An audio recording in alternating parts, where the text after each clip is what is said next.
G'day guys, how's it going? Welcome back of course to the Time Bomb channel, and I hope all is good and excellent in your part of the world. Watch review today of the Casio Edifice, reference EFK 100D7AER. Now, so Russell plastic papers. This was recently sort of pitched as Casio's first mechanical watch, and I kind of disagree with that nomenclature a little bit. More on that in a moment. I think it's a really very nice looking watch, and it's demonstrative of what Casio do well. They do simple and effective, and that is they do good looking watches for a decent price. And whilst I am a huge fan of Citizen, I think that this particular edifice is far better than the Tsuyosa. Yes, watch the hate comments coming down below. This one has been lent to the channel by the lovely people over at First Class Watches. Hit them up, let them know you've come from the Time Bomb channel. They'll do their best to help you on price matching. So let's just pause and zoom in a fraction. So at present, these retail in the UK around £269. I think that's still because it's the new release pricing, and I imagine that quite soon that pricing is going to change. Spec-wise, they've been covered quite well, but I'll just let you know anyway for reference. So they're 39 mils across. I say it's about 39 mils because you do get quite a lot of swelling out here, and that crown does protrude quite a bit, so you might get a couple of extra mils out there. It's about 44 mils I'm getting around north to south. You do have that little male end link there pushing it to that full max. It's about 12.5 mils deep, and most of that, I think, as you can see there, is all that bottom protrusion of the case back, the exhibition case back. If they'd lost that and made it fit flush to the case body, I think it would have been around the under 10, which would have been fantastic. The lug width doesn't really count because obviously it's an integrated, but if you were to take it out, it leaves you with around a tinsy 12 mils there if you wanted to pop it onto something else. So all in all, a very manageable wrist print. Just to show you here on my wrist, 1 second. Yeah, so my wrist is about 7¼ inches for reference, and as you can see, it's not huge, but it's very comfortable indeed. I think the weight and size specs on this make it a very usable watch for many wrist sizes. More on the fit though in a second. The first area that I wanted to go and have a look at was around the crystal on this, because just make sure there aren't any fingerprints on there. There's been quite a few comments on other reviews of these that the crystal doesn't appear to be that clear, and I think that might be on the darker dial versions it's slightly more evident, because I think, yeah, I mean, you don't need me to tell you, I think on this one it looks okay. I mean, it's perhaps a slight haze to it. It's not perhaps as crystal clear as many other crystals, if you'll excuse the pun, but I think probably this one is helped by the fact that it's that clearer dial surface underneath, so that probably refracts quite a little bit of light there. There's a little bit of confusion on while I'm talking about the dial, because several of the others within the collection, and I'll pop up some images here, get the carbon label. The dials are made out of that fused carbon. This one isn't. This one, the dial material is called as electroforming. So I don't know what that means. Have they got sort of like some gloop somewhere and they've got like an electrode in it stirring it up to get that that marbly texture there on the dial? It looks kind of cool. It sort of adds a little bit of eye candy, and as I say, the biggest benefit of it is that it does sort of push back a lot of the light off the bottom there. The hands on here are quite fun, as you can see them up close there. They kind of reminded me of something. I don't know if you get the same perception. That's the same.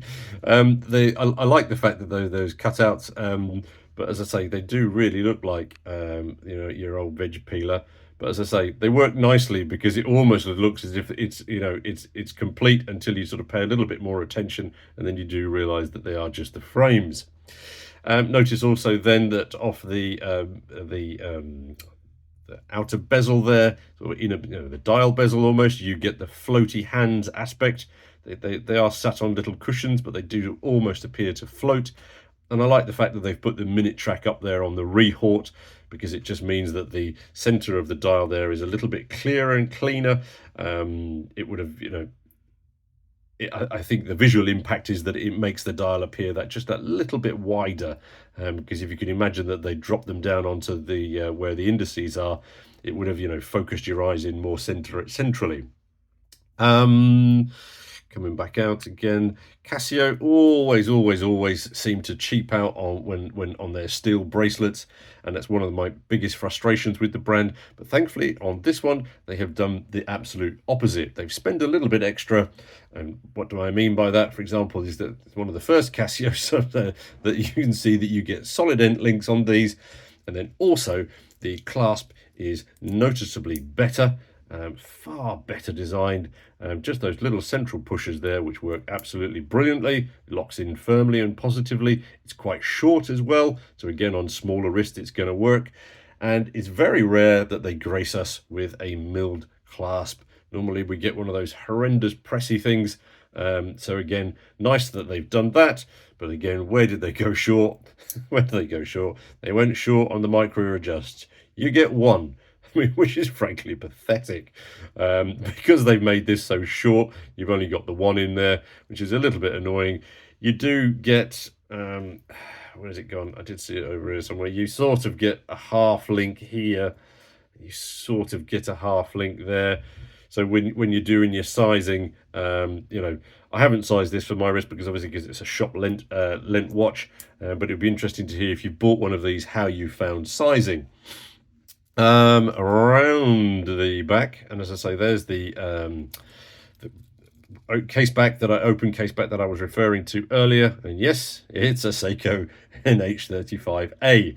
It probably doesn't really warrant a exhibition case back because you've got a slight, I don't even call it customization of the rotor. They've printed Edifice and Casio on the back there.